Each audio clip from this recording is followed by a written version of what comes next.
Bonjour à toutes et à tous et bienvenue pour ce 10e épisode d'Azure Newscast, vidéocast ou podcast dédié à l'actualité de Kubernetes dans Azure. Je suis Stanislas et je suis accompagné de Nicolas. Bonjour Nicolas. Bonjour Stan, comment ça va depuis ce temps? Ça fait un petit moment et on Eh va bien essayer de oui, rattraper le retard et de reprendre un rythme plus régulier surtout. et oui, on va se fouetter pour pouvoir faire un podcast plus régulier parce que les changelogs, eux, sont réguliers et je vous le rappelle, c'est l'objectif d'aller valider le changelog d'AKS, à savoir sur github.com/azure/AKS. Et donc, on a le GitHub qui est maintenu par les équipes produits d'Azure Kubernetes Service, sur lequel eh bien, nous allons faire un petit changelog. Et tu le vois en plus, il y en a eu des releases, beaucoup plus que l'Azure Newscast, parce qu'il y a eu 127 releases dans le changelog et que la dernière a eu lieu il y a 2 jours. Ouais. Alors, eh ben, on va aller voir un petit peu ce qu'il y a ce que de beau raconter, hein. Alors Nicolas, qu'est-ce qui s'est passé il y a 2 jours, hein? Quels sont les Ce- annoncements? ce- Alors, le nouveau changelog du jour, pas du jour, il y a 2 jours. Le premier point, on va dire, concerne les nœuds Windows, les worker nodes qui tournent sous Windows, parce que oui, AKS supporte des nœuds Windows et des nœuds Linux. Et en l'occurrence, pour les nœuds Windows, le runtime par défaut pour exécuter les containers a switché de Docker à Containerd. Alors actuellement, c'est juste le runtime par défaut, c'est-à-dire que Docker est toujours disponible si vous souhaitez, bien entendu, forcer l'exécution de vos containers sous Docker.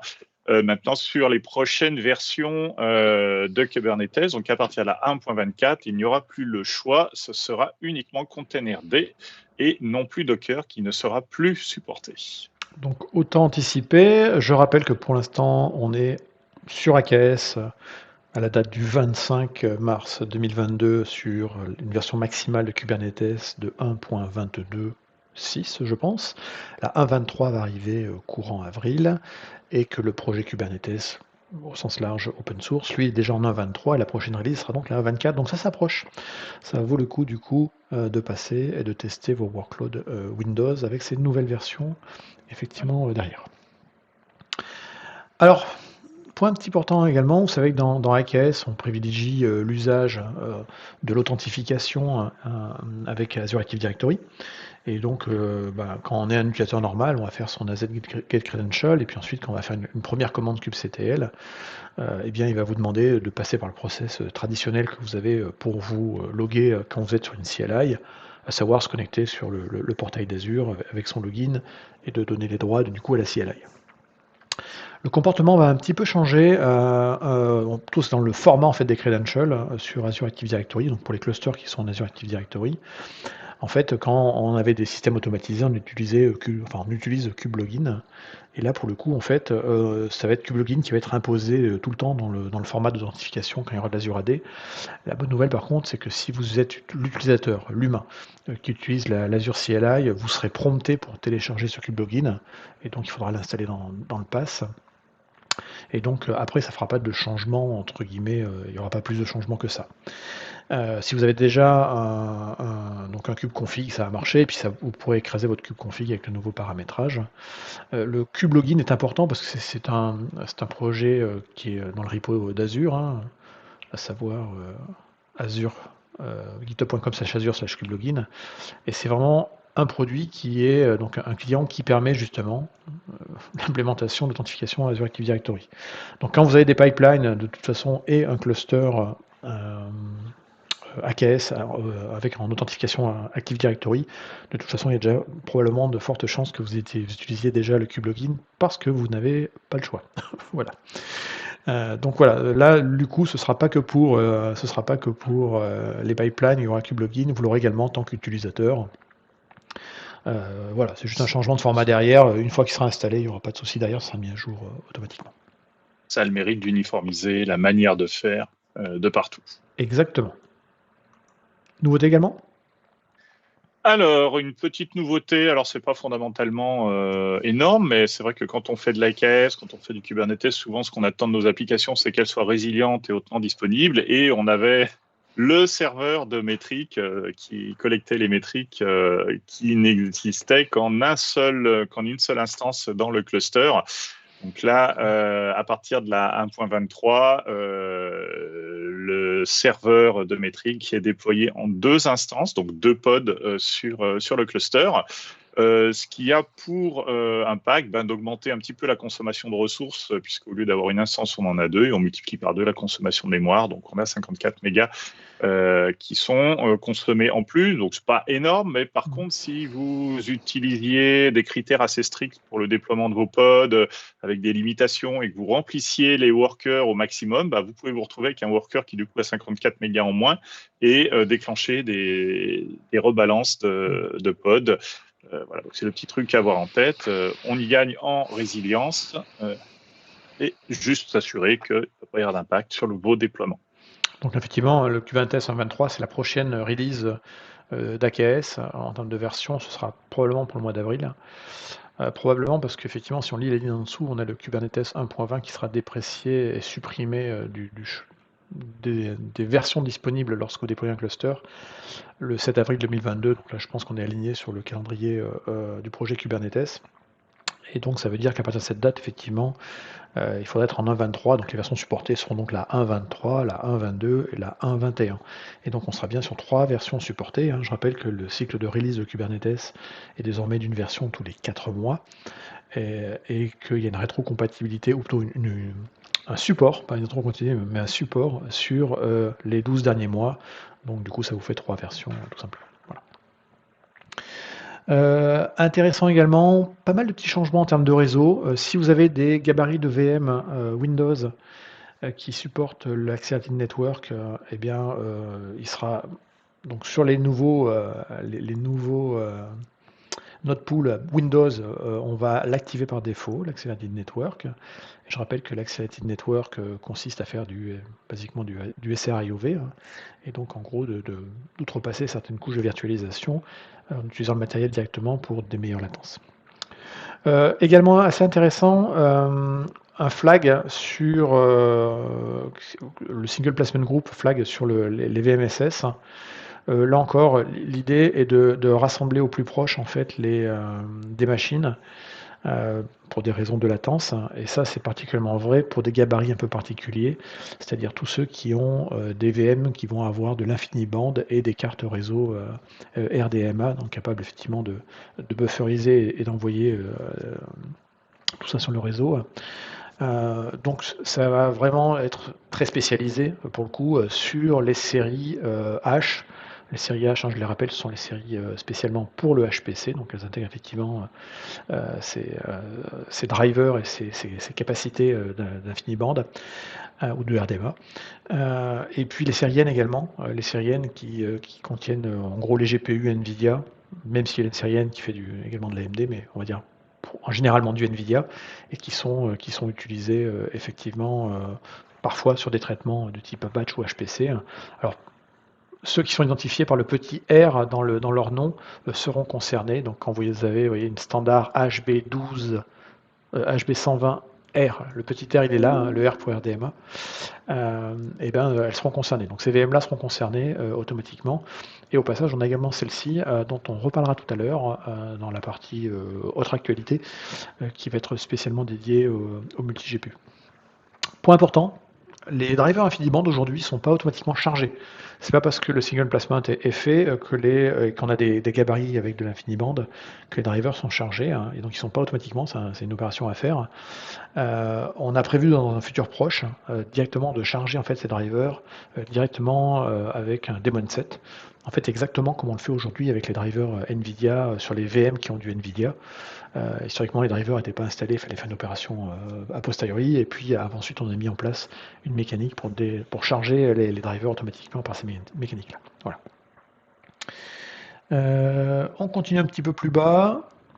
On passe à un autre changelog, celui du 3 mars. L'intermédiaire, c'était de la redite. D'accord, ça c'est de la redite, et donc on continue à descendre, ça c'est de la redite. Alors ils font beaucoup de changelog, mais des fois ils font aussi beaucoup de copier-coller. Celle-ci nous intéresse, qui est d'associer de la réservation de capacité à des node pools dans AKS. C'est en preview dans toutes les régions Azure. Associer de la capacité, c'est quoi? C'est une nouvelle...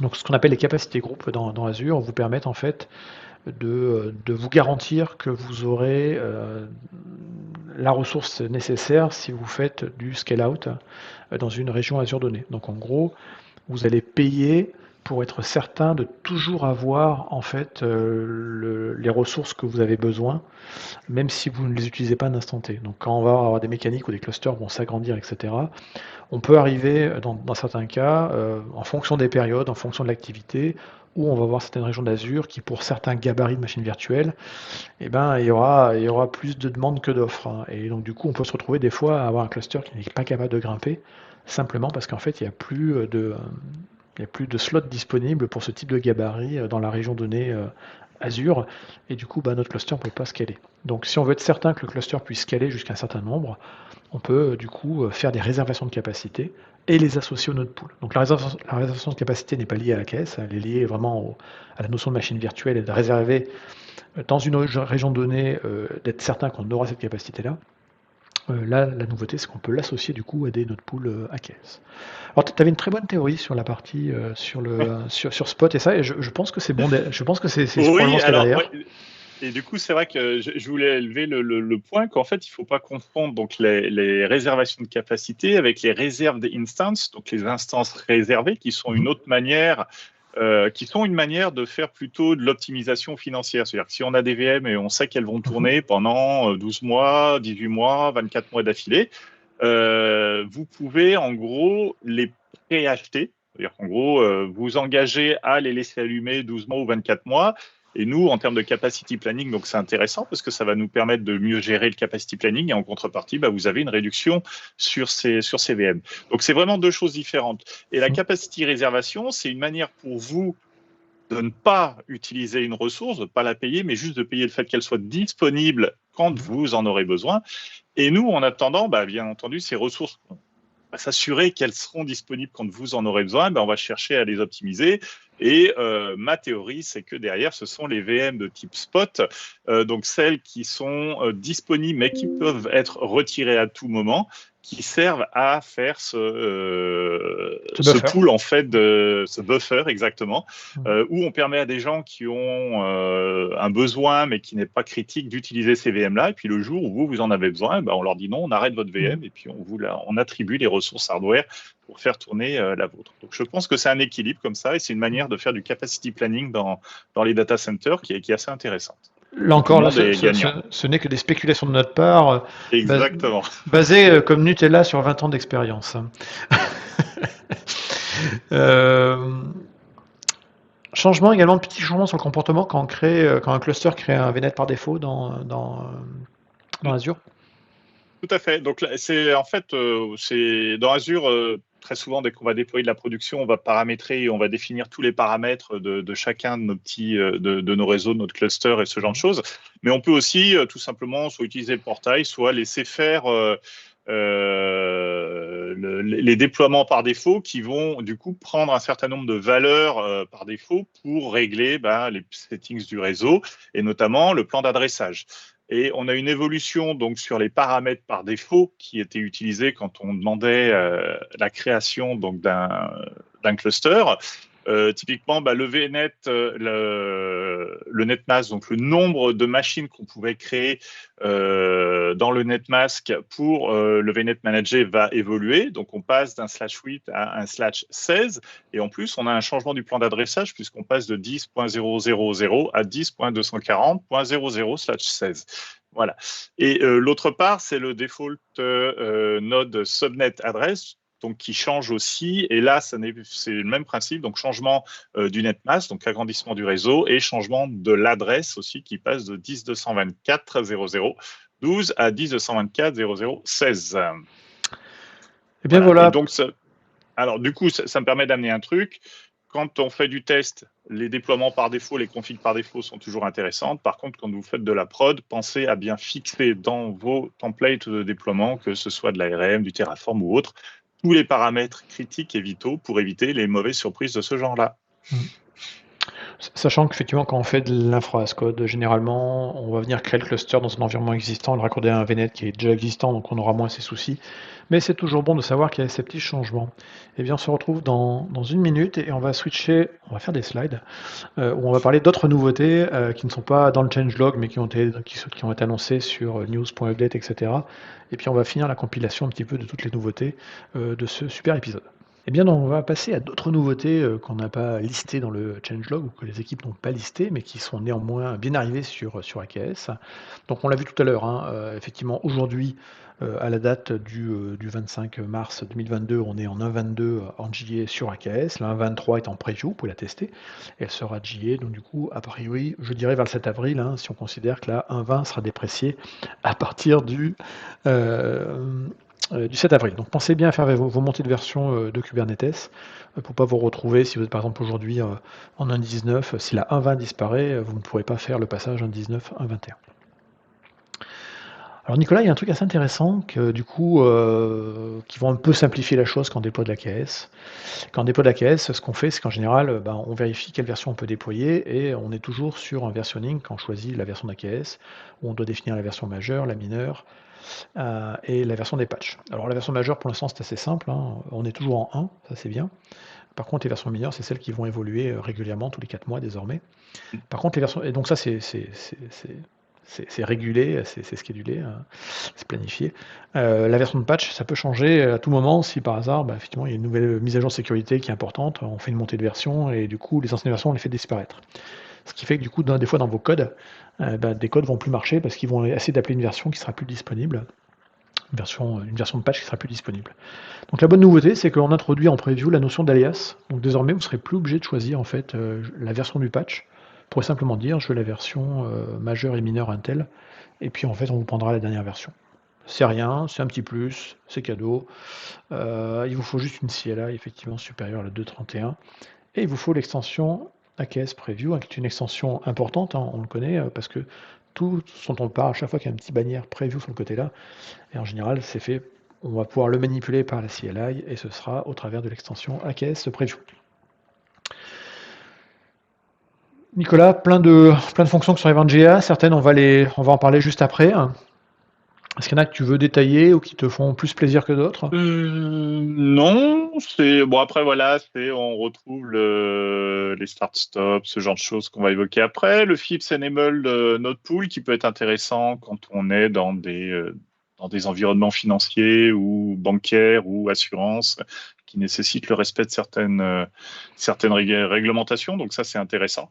Ouais, sachant que le FIPS c'est quand même réservé aux États-Unis, hein, c'est quand même un organisme américain, donc on va dire multinational, c'est plus Oui, intéressant. après, on se retrouve, c'est toujours un peu le même principe. Les États-Unis, avec leur volonté d'étendre, puis partout où on interagit avec eux, il faut respecter leurs normes. C'est vrai qu'on peut avoir en Europe des entreprises, soit parce qu'elles ont un pied aux États-Unis, soit parce qu'elles dealent avec des entités américaines qui sont plus ou moins dans l'obligation ou dans la volonté de respecter FIPS, même si c'est vrai qu'en Europe, ce n'est pas obligatoire. Il y a d'autres réglementations équivalentes, mais plus européennes.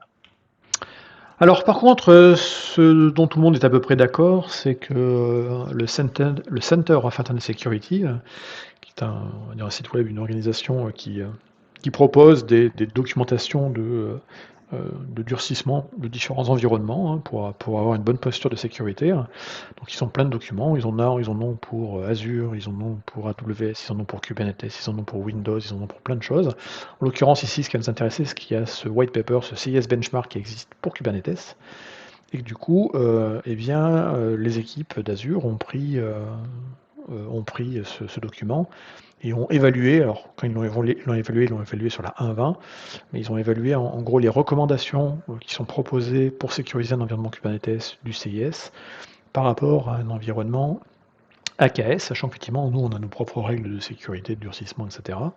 Et donc, du coup, désormais disponible, vous avez un document sur le site web de Microsoft, qui est celui-ci, dont l'URL est ici, et qui va vous amener en gros sur le document qui va reprendre tous les points de contrôle présentés dans le CIS benchmark. Et ces points de contrôle, eh bien pour chacun des chacun de ces points, il est évalué, scoré, et on vous dit en gros si on passe le point de contrôle tel qu'il est défini dans le CS benchmark, ou si on y échoue, ou si on a un contrôle équivalent, sachant qu'on est sur un service qui est quand même managé, et donc on a des spécificités derrière. Donc si vraiment vous avez des contraintes fortes, par exemple parce que vous avez un environnement qui est multi-cluster dans plusieurs fournisseurs, plusieurs environnements différents, et que vous voulez aligner la même configuration partout basée sur le CIS benchmark, là ça vous permet de savoir en gros ce qui est bon et ce qui n'est pas bon sans avoir à le refaire vous-même. Les tags, Nicolas? Oui, alors là, c'est pareil, c'est passé en GA ce coup-ci, donc pas de souci, vous pouvez l'utiliser. Ça va nous permettre en fait de poser des tags sur les node pools pour ensuite pouvoir requêter, les utiliser ou les cibler de manière explicite avec ces tags. Alors en fait, dans le tag, ce qui est encore plus intéressant, c'est qu'on parle également des teintes et des labels. Et ça, c'est teinter un node dans Kubernetes. C'est plutôt des choses qu'on fait généralement avec la ligne de commande kubectl. Et le fait de teinter va permettre effectivement après, quand vous allez faire des déploiements, d'utiliser les tolérations pour être certain que les déploiements vont tomber sur certains nœuds ou pas. Donc un exemple le plus classique, vous teintez vos nœuds qui ont des GPU avec la couleur verte, on va dire que c'est des GPU NVIDIA, et du coup après quand vous allez faire vos déploiements, vous allez dire je veux faire mes déploiements et je tolère en fait de déployer uniquement sur les nœuds qui sont teintés vert. Voilà, c'est la version simple. De la même façon, on a dans Kubernetes des labels sur tout, ça c'est important, parce que du coup on peut se dire j'ai un cluster qui a peut-être plusieurs nœuds, et certains nœuds je vais les labelliser par rapport aux applications qui vont tourner dessus, etc. Et donc là encore, les teintes comme les labels, c'est visible comme objet Kubernetes, et c'est généralement manipulé par le kubectl. Or là, en fait, on parle de teintes ou de labels sur des objets qui sont des objets d'infrastructure, à savoir des VM ou des VM Scale 7 qui sont dans Azure. Donc là, on vous encourage à plutôt utiliser, pour faire ces opérations de teinte et de labellisation des node pools, utiliser la ligne de commande AZ, qui va du coup garantir quelque chose de cohérent, parce que ce sera fait, même si le cluster se met à grandir en termes de nombre de nœuds, parce que on a l'autoscaling, et bien automatiquement, effectivement, les teintes et les labels vont suivre sur les nouveaux nœuds, ce qui ne serait pas forcément le cas si on teintait à l'intérieur de Kubernetes. D'accord. Donc il y a des options qui existent en CLI, vous voyez, tirer node teinte, là on a une teinte qui dit, voilà, l'SKU c'est un GPU de type noschedule. Et puis ici, là on a un label qui pourrait être intéressant parce que du coup, ça va pouvoir nous servir après pour la partie FinOps également. Et les tags, tu en as parlé, on a toujours les tags d'Azure, ça c'est normal, qu'on puisse taguer du côté Azure des ressources Azure. Ce qui est plus rigolo et ce qui est plus intéressant, c'est qu'à partir de Kubernetes 1.20, on est capable en fait de mettre des tags Azure dans des manifestes Kubernetes. Et ça c'est super intéressant, parce que si vous savez, vous avez déjà vu le comportement d'un cluster managé sur un fournisseur de cloud, quand vous allez faire par exemple un load balancer et que vous allez dire, vous allez faire un service, pardon, et vous allez dire, ce service, je vais pouvoir l'externaliser avec un load balancer du fournisseur de cloud. Dans le manifeste, on tape load balancer et automatiquement, derrière, on va avoir les opérations automatiques qui vont créer pour vous un load balancer, une IP publique dans Azure, dans le cadre d'Azure. Le seul truc, c'est que jusqu'ici, en fait, quand on fait ça, ça va créer un nouvel objet qui sera le load balancer, s'il n'existe pas déjà, mais en tout cas, l'IP publique va être créée, et cet objet, il n'a pas de tag Azure qui dit pour quelle application c'est, etc. Et donc, quand on refait après du FinOps et qu'on essaie de savoir pourquoi ça a coûté tant, telle ou telle ressource, c'est embêtant. Donc là, l'idée, c'est que dans les manifestes, vous allez pouvoir définir dans les specs, donc ici on a un service par exemple, et donc on a dans les specs, on va pouvoir en fait définir directement des tags ici, Azure PIP tag, donc Azure Public IP tags, et là en fait ça va remonter directement ici Cost Center et Teams égale beta comme des tags Azure. Et donc du coup, même si on a créé les ressources Azure depuis Kubernetes, parce que c'est les mécanismes automatiques, eh bien elles seront quand même avec des tags, et donc elles seront vues après dans la facture. De la même façon, quand on a des persistent volume claim, et donc on va faire du stockage persistant et que ça va générer et créer des disques managés derrière, là encore on peut associer des tags derrière, et du coup on aura des tags sur ces objets-là. Dans la même façon, ça c'est nouveau également depuis quelques temps on va dire, c'est que quand vous créez un cluster Kubernetes, vous savez que ça crée un ressource groupe supplémentaire derrière. Ça a toujours été comme ça. Désormais, on a rajouté 2 tags de manière automatique, à savoir qu'on a un tag qui permet de savoir ce ressource group à quel cluster control plane il est associé, et où est le resource group en fait, et dans quel resource group est cet objet cluster. C'est vrai que l'objet control manager, c'est un objet à part. Et donc du coup, on a ces informations-là qu'on n'avait pas avant, ça s'est mis automatiquement derrière. Le stop and start. Oui, alors le stop and start sur le cluster, on le connaissait déjà, donc ça arrêtait tout le cluster et on pouvait le redémarrer. Donc ça, c'était intéressant dans des scénarios intermittents ou des scénarios de développement sur lesquels on voulait faire l'optimisation financière la nuit, le week-end, les vacances. Là maintenant, on va pouvoir faire un start and stop. Alors c'est en preview, mais uniquement sur un node pool. C'est-à-dire qu'au lieu d'arrêter tout le cluster ou de redémarrer tout le cluster, on va pouvoir dire, bah, tiens, ce node pool-là, je veux faire un start, je veux faire un stop d'abord, bien entendu, et après faire un start. Donc ça peut être intéressant dans des scénarios où on a certains nœuds qui ne sont utilisés que pour faire tourner certaines workloads. Je prends par exemple des nœuds avec des GPU qui sont utilisés pour faire tourner des simulations financières, ce genre de choses. On va pouvoir dire, bah voilà, on a pré-provisionné un certain nombre de nœuds dessus, et puis on les a tout simplement arrêtés parce qu'on n'en a pas besoin ou parce qu'on souhaite attendre en fait qu'on ait suffisamment de traitements à effectuer pour démarrer ces nœuds et les utiliser au maximum. En fait. Donc ça, c'est intéressant. Ça permet vraiment de conserver un cluster actif, mais en arrêtant uniquement certains de ces node pools. Et donc là, comme c'est marqué, donc l'intérêt premier, c'est vraiment d'optimiser la partie finance. On peut pas arrêter les node pool systems, ce qui est logique, sinon on fait un start and stop du cluster et non pas d'un node pool. On ne supporte pas les node pool spot, donc ça rejoint un peu ce qu'on a évoqué juste avant sur les mises à jour avec les capacités réservées. Voilà, donc le but des spots, c'est de tourner quand on en a besoin, sinon on les arrête. Et puis, bien entendu, les node pools arrêtés peuvent être mis à jour. Donc ça, c'est intéressant. On n'est pas obligé de les redémarrer explicitement pour faire des mises à jour. Alors tout ça, pour jouer avec ces fonctionnalités-là, il faudra bien penser à venir faire cette fameuse commande qui est le AZ Extension Update si vous avez déjà installé l'extension AKS Preview, parce que justement ça se met à jour régulièrement. Donc quand vous faites ici une AZ Extension List, vous allez avoir la liste de toutes les extensions que vous pouvez rajouter à la ligne de commande de la CLI. Ce qui va nous intéresser ici, c'est l'AZ AKS Preview, et ici dans cet exemple, elle était en 0.5.34. Post-mise à jour, j'étais en 0.5.45. Donc ça évolue pas mal. C'est vraiment là où ils vont faire tous les petits trucs qui permettent de tester après en bêta. Ça, on va le passer, c'est pas l'intérêt. Donc l'arrêt le redémarrage. La ligne de commande, voilà, rien d'extraordinaire. Rien d'extraordinaire. Et alors de tête après, donc là on retrouve c'est AZ AKS node pool start and stop, et puis comme d'hab on précise le nom du cluster, le nom du resource group et bien entendu le nom du node pool. Exactement. Rien de magique, ça fonctionne. Donc on peut même du coup orchestrer ce genre de choses, parce que finalement c'est juste un pipeline. Les snapshots, c'est assez intéressant, c'est que dans les versions de patch, je vous l'ai dit, on installe toujours la dernière version d'un patch pour une image donnée. Mais donc si à un moment vous voulez tester votre application sur un environnement, on va dire, d'intégration, et puis vous dites l'environnement d'intégration, en fait il n'a jamais un cluster qui tourne à 100% du temps, on en recrée quand on a besoin de faire les tests, et après on le supprime. On peut se retrouver dans des moments en fait où on va avoir un cluster qui tourne en prod avec une version mineure de l'image, enfin une version d'image qui est différente de la version qu'on va déployer au niveau de l'image du node pool. Donc l'idée des snapshots, c'est de pouvoir revenir sur des images antérieures et d'être sûr d'aligner en fait vraiment les configurations derrière. Je rappelle que les images, c'est l'image de l'OS du worker node. Donc oui, la seule chose qu'il faut créer effectivement des snapshots sur les mêmes familles de VM qu'on va utiliser dans le snapshot, c'est pas logique, mais et donc si vous voulez utiliser les snapshots dans les limitations qu'on a aujourd'hui, parce qu'on est en preview, le cluster doit avoir été créé en novembre 2021 ou après, sinon vous ne verrez pas ces fonctionnalités là. Et donc on utilise les snapshots dans la même région également que le node pool source. GPU, parce qu'on aime bien les GPU, nous, chez Microsoft, il n'y a pas que nous qui les aimons.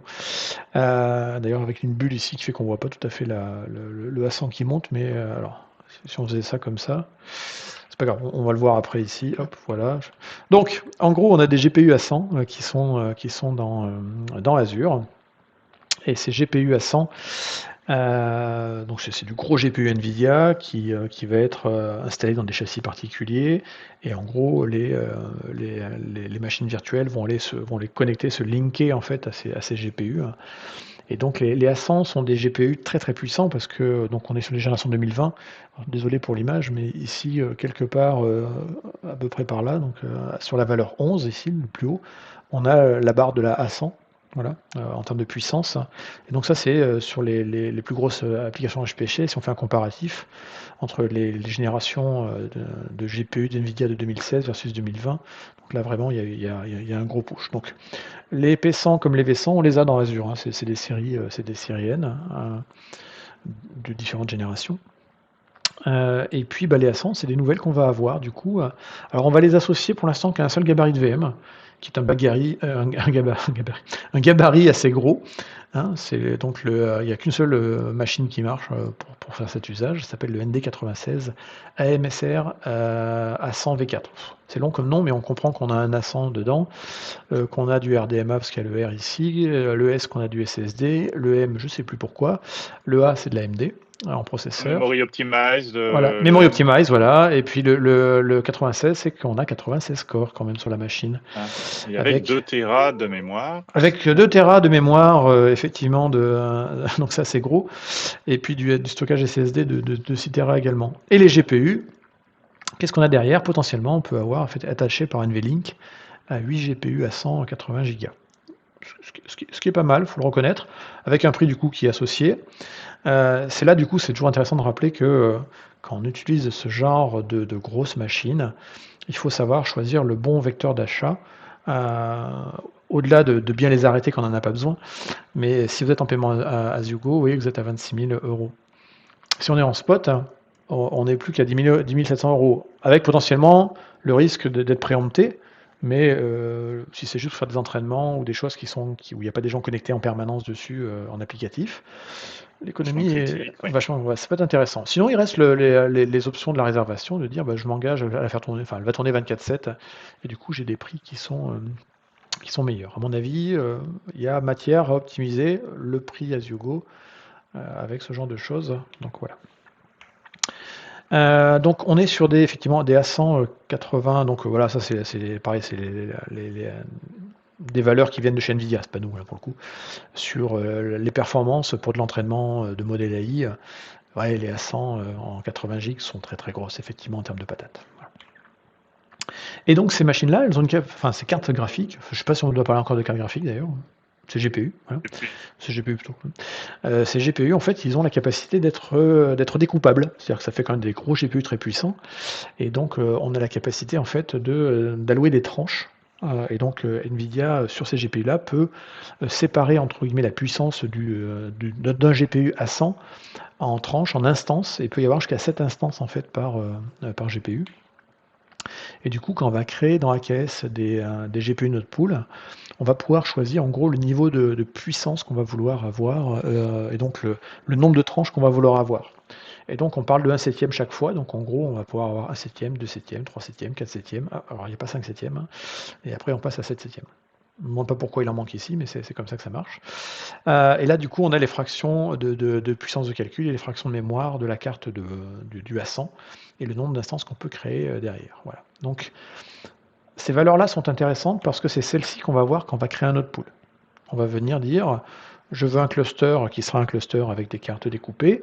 Pour l'instant, il n'y a qu'un seul gabarit de VM qui va supporter ça, c'est le standard ND96 ASR V4. Et là, ensuite, on va préciser dans le paramètre des lignes de commande le GPU Instance Profile avec MIG1, 1G, une tranche, deux tranches, trois tranches, etc. On peut également l'appeler en reste, tout ça, pour le truc. Et puis, on supporte le Dedicated Host. Nicolas, c'est quoi l'intérêt d'un dedicated host? Alors, l'avantage du Dedicated Host, c'est qu'en fait, on vous réserve, enfin vous demandez la réservation d'un bloc hardware complet, un blade ou vraiment une tranche de hardware dédiée sur lequel il n'y aura que vos workers AKS qui vont tourner, que vos VM. L'avantage, alors ça peut être intéressant quand on est dans des environnements Sensible. métier, business, sur lequel on a besoin de garantir cette isolation, garantir que sur le même hardware, il n'y ait pas d'autres clients qui tournent dessus. ou tout simplement parce qu'on souhaite avoir un contrôle très fort aussi sur les événements et les actions de maintenance qui peuvent survenir. Étant donné qu'il n'y a que vous qui serez sur ce hardware, qui vous sera dédié en termes de workload, vous avez la capacité à contrôler certains événements de maintenance qui peuvent se produire au sein d'Azure, alors que quand le hardware est mutualisé entre plusieurs clients, bah, on prend en main ces événements de maintenance et on garantit que tout est à jour pour que tous les clients bénéficient des dernières mises à jour. Et donc, on n'a pas le choix vraiment. Donc voilà, Voilà. c'est vraiment fait pour ceux qui ne veulent pas être mutualisés avec d'autres clients sur les mêmes hyperviseurs. Voilà. Et c'est en preview, bien entendu. Et vu qu'on parle de hardware dédié, on n'a qu'un seul fault domaine. Donc, on n'a pas la possibilité de répartir les workers sur plusieurs fault domaines pour limiter le risque. Là, on est sur un seul et unique fault domaine qui correspond au hardware qui vous sera réservé. Et donc, effectivement, un domaine fault par node pool, mais ça peut être en fait plusieurs node pools qui sont répartis sur des hosts différents. Ça, c'est tout à fait possible également. Donc, ça s'enregistre. C'est un contrôle manuel, ouais. Ouais, c'est un contrôle manuel dans ces cas-là. Exactement. Donc, on enregistre cette fonctionnalité, effectivement, comme toute bêta. Et ensuite, une fois qu'on va faire ça, et bien, quand on va créer un cluster, effectivement, on va associer le cluster à un host group ID. Donc ça du coup, le worker, les workers système du premier node pool seront du coup sur ce groupe host ID ici. Et ensuite, quand on crée des node pools, là encore, on peut associer des node pools à un host ID particulier. Voilà. Rien d'extraordinaire là-dessus, ça peut répondre à certains besoins. Persistant de volume. Donc ça, c'est les équipes AKS sont en train de penser effectivement à intégrer une solution as a service de backup dans AKS. On pourrait se dire, il n'y a pas besoin de faire du backup dans un cluster Kubernetes. Si, parce que si vous avez des workloads persistants, ça veut dire qu'il y a de la donnée, et donc de la donnée, il va falloir la sauvegarder. Donc il existe des solutions open source qui permettent de faire ça de manière assez bien. Je pense notamment à Velero, ou d'autres solutions faites par des éditeurs classiques dans le monde de la sauvegarde. Néanmoins, les équipes d'Azure Backup sont en train de réfléchir à proposer un service managé. Et donc, si le sujet vous intéresse, vous avez le formulaire ici, ak.ms/AKS Backup Preview, sur lequel vous pouvez demander à être inscrit à la private preview pour tester ces fonctionnalités-là. On appelle une public private preview. Une public private preview. Oui, parce qu'elle est publique dans le sens. Ouais. Mais là, il y a écrit private preview, c'est une invitation à la private preview, donc je ne sais pas comment. Voilà. Mais c'est public, oui, effectivement. Les extensions de cluster, alors ça vient directement du monde, ça vient directement d'Azure Arc Kubernetes, où l'idée en fait c'est de pouvoir rajouter des fonctionnalités à un cluster de manière assez automatisée, sous la forme un peu d'un add-on, et d'enrichir en fait via Azure un cluster AKS pour des services comme Azure Machine Learning Service ou autre. Donc là encore, une nouvelle extension vient apparaître dans la ligne de commande AZ, la KBTS extension. Et aujourd'hui, il y a 3 extensions qui sont disponibles d'Apple, Azure ML. Donc en gros, si vous avez l'Azure Machine Learning Service, quand vous voulez faire vos phases d'entraînement ou d'inférence, vous allez pouvoir pointer directement sur un cluster AKS. Sans avoir rien à installer, si ce n'est d'activer l'extension sur le cluster AKS. Et puis ça va nous servir également pour un truc assez sympa, qui est du GitOps avec une solution qui s'appelle Flux. Du coup, on va terminer avec cette partie-là. On va le faire plutôt en mode teasing parce qu'en fait, je pense qu'on en reparlera prochainement. L'idée d'avoir une approche en mode GitOps, c'est de tout mettre la configuration de tout le système de manière déclarative dans des fichiers stockés dans un Git. Et chaque fois que vous allez faire un changement, que vous voulez faire un changement de votre configuration, vous n'allez ni dans les interfaces graphiques en disant je change ce paramètre de mon cluster, ou je prends mon kubectl et j'envoie des demandes de changement à l'API serveur de Kubernetes, mais vraiment vous committez en fait un changement dans un fichier et ensuite on a un système qui de manière automatique va venir faire la correction en cas de divergence. Il y a 2 grosses solutions sur le marché qui aujourd'hui sortent du lot en termes de solutions techniques GitOps pour Kubernetes. La première c'est Argo CD qui est très connue et qui est très visuelle, une très belle UI. Et le deuxième c'est Flux. Donc Flux dans sa déclinaison V2 provenant des équipes de Weaveworks. Nous c'est Flux qu'on a choisi du coup. Et donc on l'a intégré du coup sous la forme d'une extension. Et donc vous avez d'ailleurs la même solution qui est sur Arc Enable Kubernetes. L'idée derrière, c'est effectivement que vous conservez vos pipelines d'intégration pour que les devs, quand ils vont committer leur code, ça build à la fin une jolie image dans une container registry, Azure Container Registry dans notre cas ici. Et puis l'idée c'est d'avoir un dépôt spécifique pour la partie config, parce qu'effectivement l'application aussi dans le container c'est quelque chose de générique, et après c'est vraiment la configuration qui va faire qu'on est sur un environnement ou un autre. Et donc l'idée effectivement c'est d'avoir un dépôt de guide dans lequel on dit ce qu'on souhaite avoir comme configuration, et à partir du moment où on change ces trucs-là, on a un mécanisme dans le cluster qui va faire un pooling régulièrement du config repo, et qui va du coup aligner les changements, enfin appliquer les changements désirés, voire de rattraper s'il y a eu une divergence. Ça c'est important, la partie rattrapage. Donc je rappelle que la grosse idée du GitOps, c'est de ne plus appliquer directement ces changements de manière entre guillemets mal journalisée, je ne sais pas si c'est le terme, mais voilà, de manière individuelle. Non tracé, non historisé. Alors, non... voilà, ça peut être historisé dans le sens où on peut savoir qu'au niveau de l'API serveur, il y a quelqu'un qui s'est connecté, qui a envoyé un truc, mais c'est compliqué. Là, l'idée, c'est vraiment toute demande de changement, qu'elle soit applicative ou dans la configuration du cluster, passe par un commit dans un repo. Et c'est l'agent Flux, en fait, qui va aller chercher régulièrement ça, et qui va ensuite aller chercher les images, les déployer, etc. Donc, c'est plutôt assez sympa. C'est une bonne fonctionnalité. Et cette fonctionnalité, du coup, on la retrouve quand même graphiquement. Alors, c'est très léger graphiquement dans AKS, dans cette zone qui s'appelle GitOps Preview, dans laquelle effectivement on peut venir créer un nouveau déploiement. On donne un nom à cette configuration. On l'associe à un namespace. La configuration de GitOps peut travailler juste à un niveau d'un seul namespace, ou alors elle peut travailler également au niveau d'un cluster complet. Donc là, c'est de type Flux V2. Je pense qu'on ne s'interdit pas d'avoir d'autres types. On pourrait imaginer que l'Argo CD puisse arriver après, pourquoi pas. Et puis ensuite, on va faire pointer sur le guide qui nous intéresse, avec la branche qui nous intéresse, le main ici, et puis après les types de références. Le repo peut être privé ou public, donc ça c'est intéressant. S'il est public, il n'y a rien à donner comme information, parce qu'il est public. S'il est privé, il faudra donner des clés SSH pour faire ça. Et ensuite, on choisit la synchronisation, c'est tous les combien. La solution Flux va aller vérifier s'il y a eu un changement dans la configuration sur le Git. Et puis voilà. Donc là, j'ai fait l'exemple avec un Git où juste un manifeste YAML qui va aller en fait créer un namespace. C'est très, très original. Donc là, c'est ce que j'ai fait ici. J'ai un petit manifeste tout bête. Il faut créer une customisation. Donc la customisation, c'est là où vous allez choisir vos intervalles et sur quel chemin du repo vous souhaitez regarder s'il y a des changements. Donc peut-être que vous allez organiser votre repo avec du Helm, avec des YAML manifestes ou d'autres choses. Et puis ce qui est important ici, c'est la notion de prune. Je ne sais pas comment ça se dit en anglais. Prune. L'idée, c'est de pouvoir supprimer des objets dans le cluster s'ils sont supprimés depuis le repo. Voilà, ça c'est une option qu'on choisit ou pas.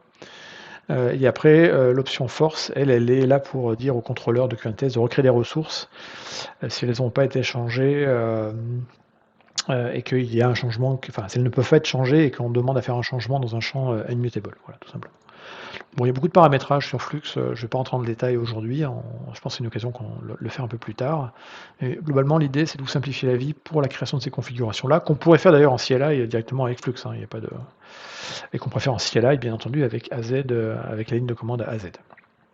Là, il va vous créer, donc là, la première fois, il va vous installer l'extension Flux, si ce n'était pas déjà fait, et il vous applique la configuration. Et une fois que c'est fait, vous avez un état ici de conformité par rapport à vos règles. Donc là, par rapport à mon repo où il y avait un manifeste qui disait qu'il fallait un namespace, là on est compliant.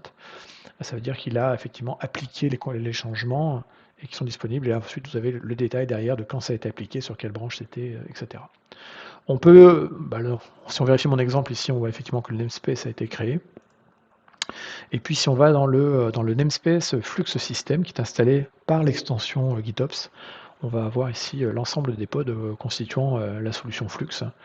Et on voit différentes choses. Donc Flux peut travailler avec des manifestes YAML classiques. Kubernetes peut également travailler sur des répertoires où il y aurait des chants Helm. Les deux sont possibles. Et on sait faire du customize dessus, c'est-à-dire changer à la volée, variabiliser des manifestes. Et puis cette configuration, je l'ai montré graphiquement, on peut la voir également directement avec la ligne de commande AZ K8S configuration, qui là encore est une extension la ligne de commande à Z.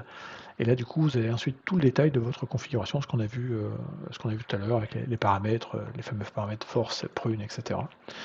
Et puis rien ne vous empêche également d'utiliser, mais c'est moins intéressant parce que du coup ça n'apparaîtra pas dans l'interface d'Azure, c'est directement d'utiliser la CLI Flux et d'aller faire vous-même vos configurations. Globalement, le but c'est justement de ne pas faire ça et de garder un système en fait qui soit homogène, géré depuis Azure. Voilà. C'est à peu près tout ce que j'avais à dire aujourd'hui sur la partie GitOps. Nicolas, je ne sais pas si tu veux en rajouter sur le sujet, hein, ou si Non, on rien s'y confie. rien de particulier. Tu as été très explicite, donc je n'ai pas Très à mettre mon pédagogique. grain de sel en plus. Voilà. Non, mais c'est vrai Et, qu'après, voilà, c'est une forte tendance et on en ouais. parle de plus en plus de GitOps pour beaucoup de sujets, bien entendu Kubernetes, mais aussi sur d'autres plateformes de déploiement. C'est vraiment une tendance assez intéressante et qui surtout permet toute cette traçabilité, cette historisation et puis le côté répétabilité aussi, notamment Oui, quand on a plusieurs clusters qui... clusters, plusieurs environnements qui doivent subir exactement les mêmes déploiements. Donc c'est une manière assez efficace d'apporter ces garanties. C'est une manière élégante de valider les changements parce que, en fait, quand vous allez committer sur un dépôt de code, en général, après, ce que vous allez faire, c'est que vous allez faire un pull request pour merger par rapport à une branche donnée. Et dans le pull request, c'est une revue par des pairs qui peuvent être des managers qui vont dire OK, j'approuve ou pas le changement. Donc c'est plutôt intéressant. Après, il faut reconnaître quand même une dernière chose, c'est que l'approche GitOps aujourd'hui est assez jeune. Que c'est un bon mot-clé pour briller dans les soirées, mais comme plein d'autres solutions dans Kubernetes, comme les services mesh, etc., c'est quand même aujourd'hui encore assez peu répandu.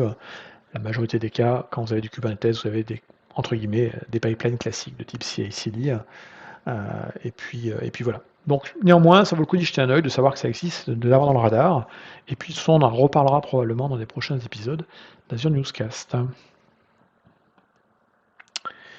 Eh bien, Nicolas, j'ai oublié d'intégrer nos photos dans le, dans le fond d'écran. On en est au 10e épisode, je pense qu'on peut se passer d'un Voilà, slide sans nos têtes. exactement. Eh bien, c'est l'heure de dire au revoir parce que là, on a beaucoup parlé quand même pour un épisode où Voilà. qu'on avait un peu de retard. Et On a rattrapé notre retard et puis on va surtout essayer de rattraper notre irrégularité en redevenant régulier sur une sur ce base podcast. mensuelle, ce Voilà. serait bien une base mensuelle. On vous dit à bientôt et merci. N'hésitez pas à vous abonner à la chaîne ou à la playlist pour ceux qui n'ont pas vu les anciens épisodes. Merci, au revoir. Merci, au revoir.